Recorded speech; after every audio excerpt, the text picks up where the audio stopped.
नमस्कार दोस्तों। आज हम बात करने वाले हैं एक बहुत ही इम्पॉर्टेंट लॉ के बारे में, जो है water prevention and control of pollution act 1974। ये एक्ट हमारे देश में पानी की सफाई और पोल्यूशन को रोकने के लिए बनाया गया था।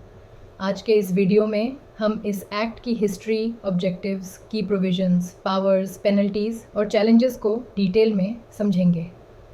तो चलिए शुरू करते हैं। पोस्ट इंडिपेंडेंस इंडिया में इंडस्ट्रियलाइजेशन और अर्बनाइजेशन काफ़ी तेज़ हुआ। इसका एक मेजर नेगेटिव इफ़ेक्ट था पानी का पोल्यूशन। फैक्ट्रीज़ अपने हार्मफुल केमिकल्स और सीवेज डायरेक्ट नदियों और तालाबों में डिस्चार्ज करती थी। ये पानी पीने, खेती और मछली पालन के लिए यूज़ नहीं हो पाता था। पब्लिक हेल्थ भी खतरे में आ गई थी। तब इंडिया की गवर्नमेंट ने सोचा कि एक स्ट्रॉन्ग लॉ होना चाहिए जो पानी को प्रोटेक्ट करे और पोल्यूशन रोक सके। एक्ट कब और कैसे बना? 1974 में पार्लियामेंट ने इस एक्ट को पास किया। ये एक्ट आर्टिकल 252 के अंडर बना, जिसमें अगर 2 या 2 से ज़्यादा स्टेट्स एग्री करें तो पार्लियामेंट उनके लिए लॉ बना सकता है। इनिशियली 12 स्टेट्स ने इस लॉ को बनाने के लिए कंसेंट दिया। इस एक्ट के ज़रिए पोल्यूशन कंट्रोल के लिए सेंट्रल और स्टेट पोल्यूशन कंट्रोल बोर्ड्स बनाए गए, जिनका काम पोल्यूशन को कंट्रोल करना है। ऑब्जेक्टिव्स ऑफ द एक्ट के कुछ मेन गोल्स हैं। वाटर पोल्यूशन को रोकना, किसी भी तरह के हार्मफुल पोल्यूटेंट्स को पानी में डिस्चार्ज करने से रोकना। वाटर की क्वालिटी मेंटेन करना ताकि पानी ह्यूमंस, एनिमल्स और एनवायरनमेंट के लिए सेफ रहे। रेगुलेटरी अथॉरिटीज़ इस्टेब्लिश करना, जिसे कि CPCB central pollution control board और SPCBs state pollution control boards बनाए जा सके। पेनल्टीज़ और पनिशमेंट देना, जो भी रूल्स तोड़ता है उसको स्ट्रिक्ट सज़ा दी जा सके। इम्पॉर्टेंट डेफिनेशन समझते हैं। पोल्यूशन क्या होता है? पानी में कोई भी ऐसा सब्सटेंस या केमिकल या बायोलॉजिकल मटेरियल जो उसके नेचुरल प्रॉपर्टीज़ को बदल दे, उसे पोल्यूशन कहते हैं।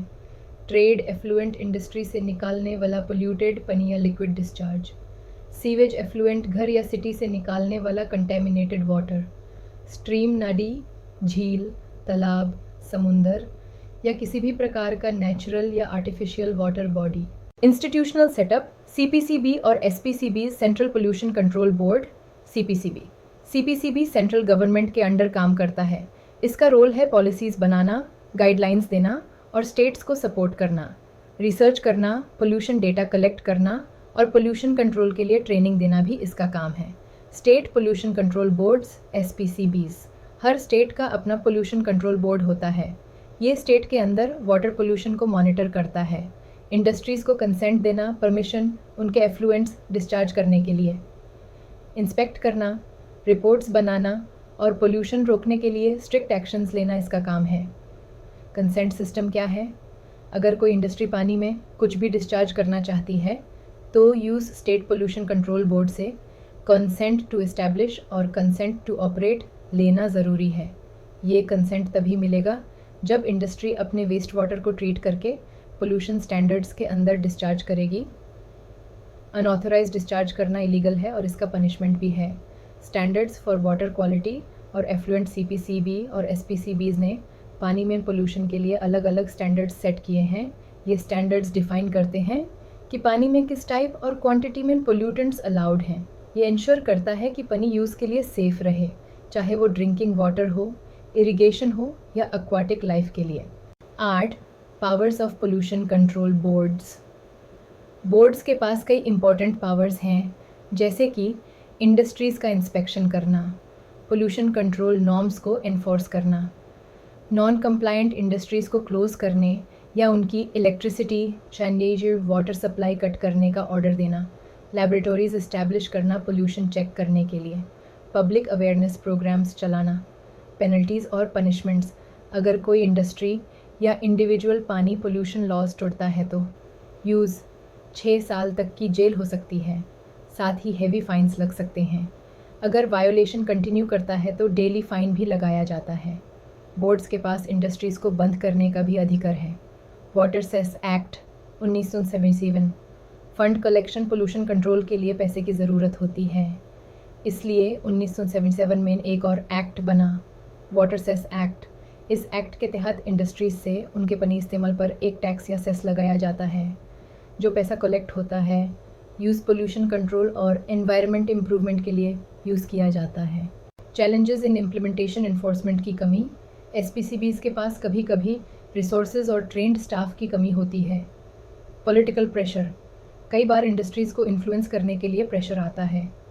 पब्लिक अवेयरनेस कम है, लॉग पोल्यूशन के खिलाफ ज़्यादा अवेयर नहीं हैं। टेक्निकल और फाइनेंशियल लिमिटेशंस, स्मॉल इंडस्ट्रीज़ के पास एफ्लुएंट ट्रीटमेंट प्लांट्स लगाने का बजट नहीं होता। Landmark court cases MC, Mehta versus Union of India Ganga pollution case. Supreme court ने इंडस्ट्रीज़ को ऑर्डर दिया कि वो अपने एफ्लुएंस को ट्रीट करें वरना क्लोजर होगा। Indian Council for Enviro Legal Action versus Union of India 1996, industries को एनवायरनमेंटल डैमेज का कॉम्पनसेशन देना ज़रूरी हुआ। Vellore Citizens Welfare Forum versus Union of India 1996, इस केस में प्रिकॉशनरी प्रिंसिपल और पोल्यूटर पेज प्रिंसिपल इस्टेब्लिश हुआ। Why is the water act important? ये एक्ट पोल्यूशन कंट्रोल के लिए इंडिया का पहला कॉम्प्रिहेंसिव लॉ था। इसने पोल्यूशन कंट्रोल बोर्ड्स को पावर दी जिसे पोल्यूशन को रेगुलेट करना पॉसिबल हुआ। ये एक्ट आज भी इंडिया में पानी के एनवायरनमेंटल प्रोटेक्शन का फाउंडेशन है। ये एनवायरनमेंट लॉज के लिए एक मॉडल बन गया है। कंक्लूजन, वाटर एक्ट का फ्यूचर। दोस्तों, वाटर एक्ट 1974 ने बहुत बड़ा काम किया है इंडिया में पानी को प्रोटेक्ट करने के लिए, लेकिन अभी भी चैलेंजेस हैं जो सॉल्व करने ज़रूरी हैं। हमें चाहिए कि हम सब मिलकर पोल्यूशन के ख़िलाफ़ आवाज़ उठाएं, इंडस्ट्रीज़ को अकाउंटेबल बनाएं और अपने वाटर रिसोर्सेज को बचाएं। वाटर इज़ लाइफ, पानी को सेफ़ रखना हम सबकी ज़िम्मेदारी है। अगर आपको ये वीडियो पसंद आया हो तो लाइक करें, शेयर करें और हमारे चैनल को सब्सक्राइब करना ना भूलें। अगर आपके क्वेश्चंस हैं तो कमेंट सेक्शन में लिखिए। मिलते हैं अगले वीडियो में एक नए इंटरेस्टिंग टॉपिक के साथ। तब तक के लिए पानी बचाओ, ज़िंदगी बचाओ।